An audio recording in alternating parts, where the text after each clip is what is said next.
Bonjour. Bonjour à toutes et à tous. Cette fois-ci, c'est le cours du chapitre 14. On commence par quelques rappels avec le repère du plan, mais cette fois-ci, nous allons voir un repère avec des vecteurs. Nous avions vu que trois points distincts de Z2, O, I et J, forment un repère du plan, qu'on peut noter O, I, J. Mais on peut aussi le noter O, I, J, mais cette fois-ci avec I un vecteur, donc le vecteur OI, et J, le vecteur OJ. On appelle repère du plan tout triplé O, vecteur I, vecteur J, où O est un point, et I et J sont deux vecteurs non collinéaires. C'est ce qu'on a vu dans le chapitre 9. Lorsque les vecteurs I et J ont des directions perpendiculaires, alors le repère est dit orthogonal. Et un repère est dit orthonormé lorsqu'il est orthogonal et que de plus, les vecteurs I et J sont de norme 1. On dit qu'ils sont unitaires. Donc ici, trois exemples de repères. Un repère orthogonal seulement, parce que on remarque que les vecteurs I et J ne sont pas unitaires, n'ont pas la même norme, le vecteur J n'est pas unitaire. Un repère orthonormé, donc les directions sont bien perpendiculaires, et ils sont de norme 1. Et là, on a un repère quelconque, avec ici un angle entre les deux directions des vecteurs qui n'est pas un angle droit. Passons maintenant à la définition des coordonnées d'un vecteur. Nous prenons U, un vecteur quelconque, dans un repère O et J. Et on place le point M tel que le vecteur U soit égal au vecteur OM. Nous avons tracé un représentant du vecteur U en partant de l'origine du repère. Et donc, les coordonnées du vecteur U sont celles du point M. On note que U a pour coordonnées AB, entre parenthèses, ou bien avec les grandes parenthèses comme cela. Nous allons voir que cela correspond bien à ce que nous avons fait en activité. Partons maintenant de deux points A et B du plan. Alors, on a vu que le vecteur AB avait pour coordonnées dans le repère OIJ, donc en vecteur I, c'est xb moins xa, c'est la différence en abscisse entre les deux points, et en ordonnée, c'est la différence d'ordonnée entre les deux points. Et on fait toujours la fin moins le début. Donc, nous allons démontrer cette formule. Pour cela, nous allons utiliser la relation de Chasles, qui nous dit que le vecteur AB, c'est le vecteur AO, plus le vecteur OB. Ce que nous faisons ici, c'est faire apparaître le point O, puisque précédemment, dans la définition des coordonnées d'un vecteur, il faut repasser par l'origine du repère pour avoir les coordonnées. On trace un représentant du vecteur à partir de l'origine du repère. Donc là, le vecteur il se décompose en deux vecteurs. Donc le vecteur OB, lui, d'après la définition précédente, il a pour coordonnées les coordonnées du point B. Donc le vecteur OB a pour coordonnées XB, YB. Et aussi, on a le vecteur AO. Le vecteur AO, c'est l'opposé du vecteur OA. Donc, on verra qu'il faut aller, entre guillemets, dans l'autre sens. Pour avoir l'opposé d'un vecteur, on multiplie par moins 1. Et donc, les coordonnées du vecteur AO, c'est moins XA et moins YA. Or, par somme, comme on a vu dans l'activité, c'est une propriété qu'on verra après, on a finalement bien que les coordonnées du vecteur AB, c'est XB moins XA et YB moins YA. Donc, premier exemple de mise en application. Mettez en pause la vidéo, ne regardez pas la solution et essayez par vous-même. Donc c'est parti, les solutions. Donc pour la première question, il s'agissait de déterminer graphiquement les coordonnées des vecteurs U et V, ce qu'on a fait en activité. Donc on détermine de comment est décomposé le déplacement. Donc là, on voit que le vecteur U c'est moins 1 unité sur les abscisses et 2 unités sur les ordonnées. Donc le vecteur U a pour coordonnée moins 1, 2. Et le vecteur V, c'est moins 3, moins 2 en coordonnées. Ensuite, il s'agit d'appliquer la formule précédente qui nous dit que les coordonnées d'un vecteur, il faut faire la différence donc des abscisses du point d'arrivée et du point de départ. Donc on fait xb moins xa, yb moins yk. On détermine graphiquement les coordonnées de ces deux points. Et après calcul, on trouve que le vecteur AB a pour coordonnée 3, moins 1. Et que le vecteur CD, lui, a pour coordonnée moins 4, moins 4. On passe maintenant à quelques propriétés très importantes. Donc on prend deux vecteurs U et V.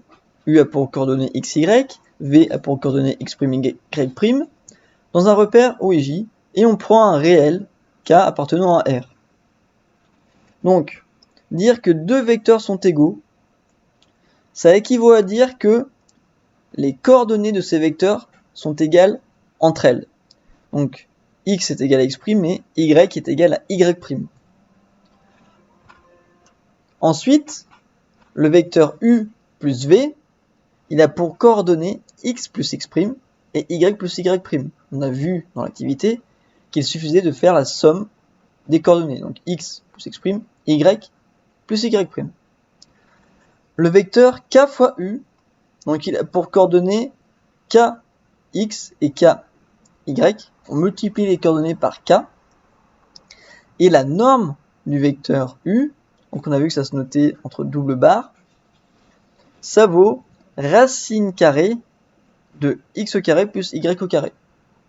Donc à partir des coordonnées. Un nouvel exemple, vous mettez la vidéo en pause, essayez de faire l'exemple par vous-même et ensuite reprenez la vidéo pour voir ce qu'il en est. Donc c'est parti, j'ai placé un représentant du vecteur AB, j'ai placé le point D et le point E tel que demandé dans la deuxième question.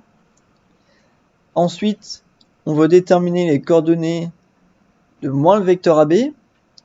Donc le vecteur AB a pour coordonnées 3, moins 1.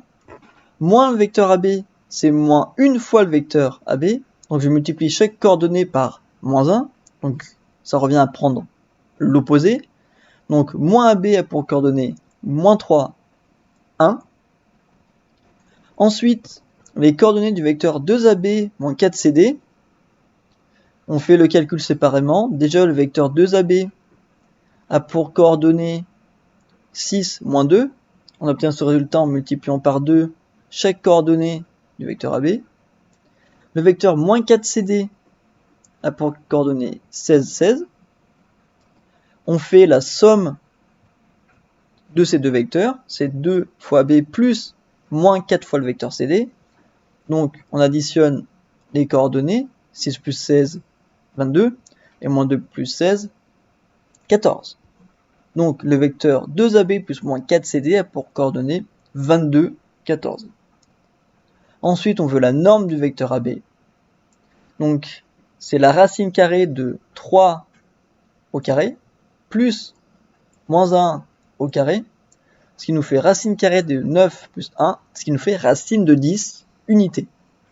Donc là, on laisse racine de 10, c'est la valeur exacte. On ne peut pas en dire plus.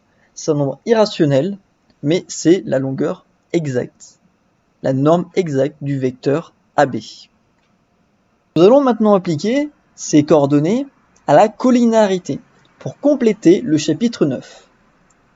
Donc on rappelle que deux vecteurs non nuls U et V sont collinéaires lorsqu'ils ont même direction. Dans ce cas, il existe un réel K tel que U est égal à K fois V. Deux vecteurs collinéaires sont proportionnels entre eux. Ils ont la même direction. mais ils peuvent avoir des sens différents selon le coefficient de collinarité. On passe maintenant aux critères de collinarité, très importants cette année. On considère deux vecteurs U et V, U ayant pour coordonnées x, y et V, x', y', dans un repère OIJ. On suppose que U et V sont collinéaires. Ils sont donc proportionnels, et leurs coordonnées sont aussi proportionnelles. Alors, dans ce cas, il y a un critère qui nous dit que x fois y' moins yx' est égal à 0. Donc, un critère, cela signifie que cela caractérise le fait qu'ils sont collinéaires. Deux vecteurs sont collinéaires si et seulement si cette égalité est vérifiée. Ce nombre, ici, est particulier. Il est appelé déterminant des vecteurs de U et de V. On note det des vecteurs U et V, c'est entre deux barres simples. Donc on met en colonne les coordonnées de chaque vecteur. Ici, c'est les coordonnées du vecteur U. Ici, ce sont les coordonnées du vecteur V.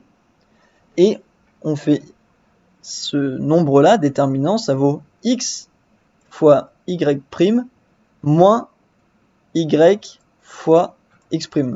Donc comme vous avez vu, on fait ce chemin-là. On fait ça fois ça, moins ça fois ça.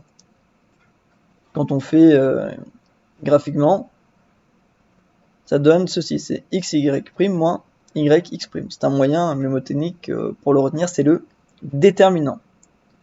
X fois y' moins y fois x'.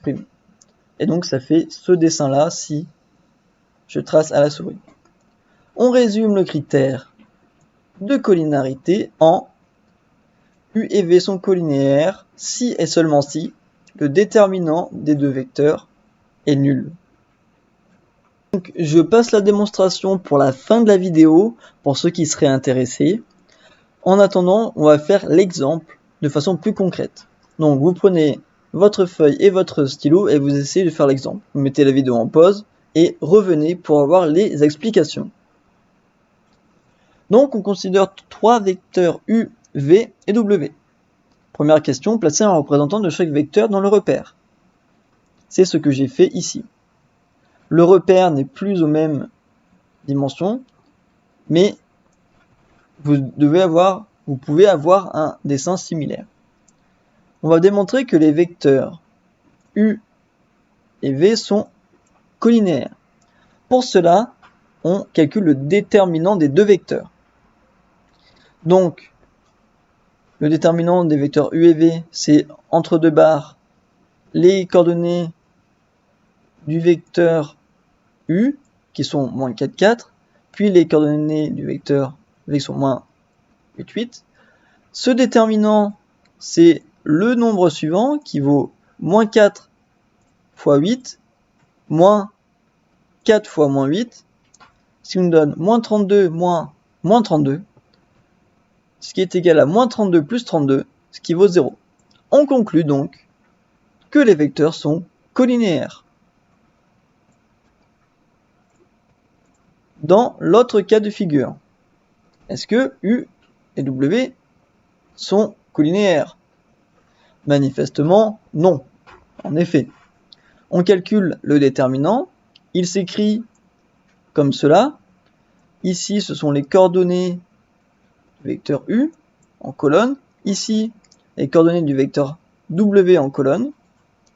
C'est égal à moins 4 fois 4 moins 4 fois 3, ce qui vaut moins 32 moins 12, ce qui vaut moins 44, ce qui n'est pas égal à 0.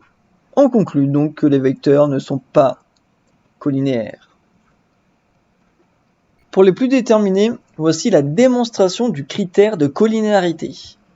Donc le critère de collinéarité, c'est donc que deux vecteurs sont collinéaires si et seulement si leur déterminant est nul. Regardons cela de plus près. On suppose U et V collinéaires. On raisonne par disjonction de cas.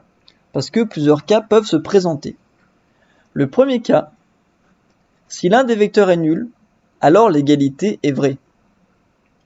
Donc, l'égalité suivante, ici, est nulle si l'un des vecteurs est nul. Si par exemple le vecteur u est nul, ça veut dire que x vaut 0 et que y vaut 0. Dans ce cas-là, on a 0 fois quelque chose moins 0 fois quelque chose. Et donc, 0 fois quelque chose, ça fait toujours 0. Et donc, on trouve bien ici, dans le membre de gauche, 0. Donc l'égalité est vérifiée. On a 0 est égal à 0. On suppose maintenant que les deux vecteurs sont non nuls. C'est-à-dire que l'un des vecteurs n'est pas le vecteur nul. Dans ce cas-là, on sait que les coordonnées sont proportionnelles. Donc, le tableau suivant ici, c'est un tableau de proportionnalité. Et vous savez que d'après le produit en croix, cela signifie que x, y' est égal à y, x'. Donc on a bien que x, y' moins y, x' est égal à 0. Ici. Donc si les vecteurs sont collinéaires, alors on a bien l'égalité. Maintenant, plus difficile, on a montré en fait ici le sens direct. C'est que si ils sont collinéaires, alors on a l'égalité ici. Le fait que le déterminant est nul. On va partir dans l'autre sens. On suppose que le déterminant est nul. On suppose que l'on a x, y', moins y, x' qui vaut 0. Le vecteur v étant non nul, une de ses coordonnées est non nulle aussi. On peut supposer que x' n'est pas nul, que la coordonnée en x est non nulle. On va alors poser k est égal à x sur x'. Ici. On va trouver un coefficient k. Donc, on peut aussi dire que x, c'est k fois x'. Je multiplie par x' des deux côtés. Ça fait que k fois x' est égal à x. En réécrivant la première égalité, ici, là, on fait passer x, y' de l'autre côté. On a donc celle-ci. Et après, on prend l'opposé de chaque côté. On multiplie par moins 1 de chaque côté pour se débarrasser du moins. Et on trouve que y, x' est égal à x, y'. Alors, on va isoler y. Et on trouve que y, c'est donc, on va diviser par x' pour l'isoler, c'est x divisé par x' fois y'. Or, ce rapport, x sur x', c'est exactement le nombre k qu'on a trouvé. Donc, y, la coordonnée y vaut k fois y'. Cela signifie que le vecteur u, il a pour coordonnée x, y. C'est ce qu'on a supposé. On a vu que x, il s'écrivait k fois x'. Donc, je remplace x par k fois x'. X' étant la coordonnée du vecteur v. Et aussi, on a vu que y, c'était k fois y'. Y' étant la coordonnée du vecteur v. Donc, cela signifie qu'on a multiplié les deux coordonnées par k. Et donc, cela correspond au vecteur k fois v. On vient de montrer que le vecteur u était égal à k fois le vecteur v. Cela signifie que les deux vecteurs sont collinéaires. C'est une démonstration vraiment difficile, surtout qu'on n'en a pas beaucoup fait cette année, donc n'hésitez pas à re-regarder la démonstration pour essayer de mieux la comprendre. Et donc maintenant, c'est parti pour les exercices.